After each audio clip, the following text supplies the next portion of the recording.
Hello everyone, my name is પ્રતીક. આજે આ વિડીયોમાં આપણે નિફ્ટીનું લોંગ ટર્મનું એનાલિસિસ કરીશું. હવે આગળ નિફ્ટી હમણાં જોઈએ છે તો કન્ટિન્યુ ઉપર જ જાય છે. આજે 24,400નો હાઈ બનાવી દીધો છે. હવે નિફ્ટીમાં આગળ શું થઈ શકે છે તે વિશે થોડુંક જોઈએ. તો નિફ્ટીમાં પહેલાં લોંગ ટર્મમાં આપણે ઓલ ઓવર લોંગ ટર્મનું જોઈએ તો આ એક ટ્રેન્ડ લાઈન બને છે.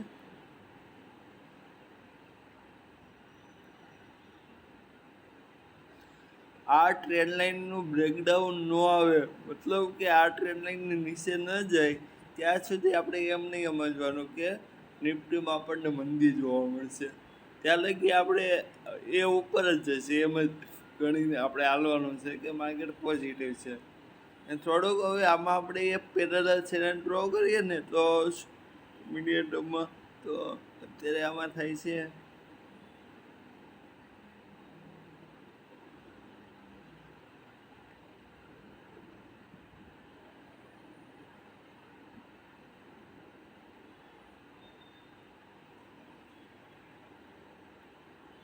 તો એક આ પ્રકારની એ પેરેલલ ચેનલ બને છે.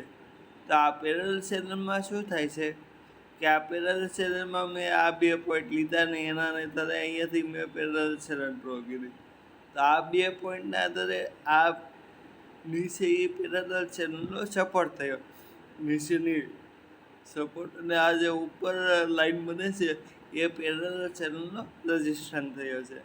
તો આ પેરેલલ ચેનલમાં શું બન્યું છે કે નિફ્ટી અહીંયા એકવાર પેરેલલ ચેનલનો રજિસ્ટર લઈને ફોલ આપ્યો હતો, બીજી વાર અહીંયા ટચ કરીને પણ પેરેલલ ચેનલનો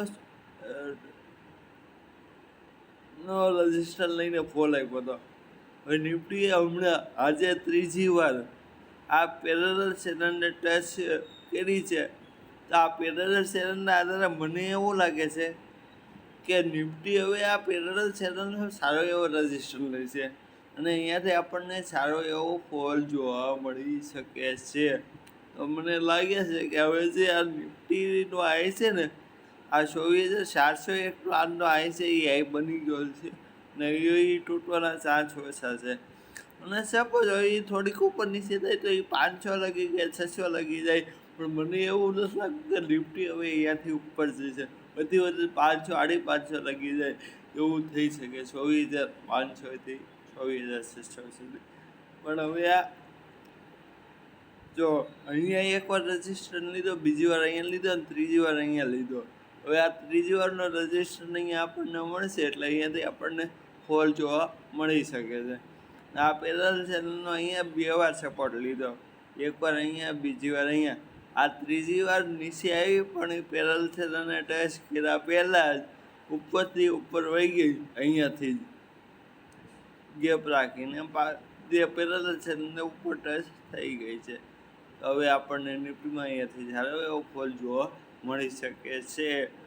એટલે આપણે આ એ પ્રકારનું કરેક્શન જ માંગશું, કેમ કે જ્યાં લગી આ ટ્રેન્ડ લાઈન મેં બનાવી છે લોંગ ટર્મની, અહીંયાથી આવડે આ ટ્રેન્ડ લાઈન, એ ટ્રેન્ડ લાઈનનું બ્રેકડાઉન ના આવે ત્યાં લગી આપણે એમ નહીં માનવું કે નિફ્ટીમાં મંદી જોવા મળશે.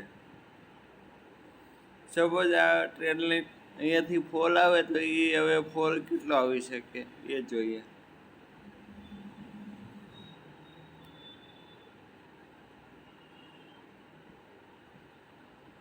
તો અહીંયાથી આપણને 22,800થી 22,500 સુધીનો ફોલ જોવા મળી શકે છે.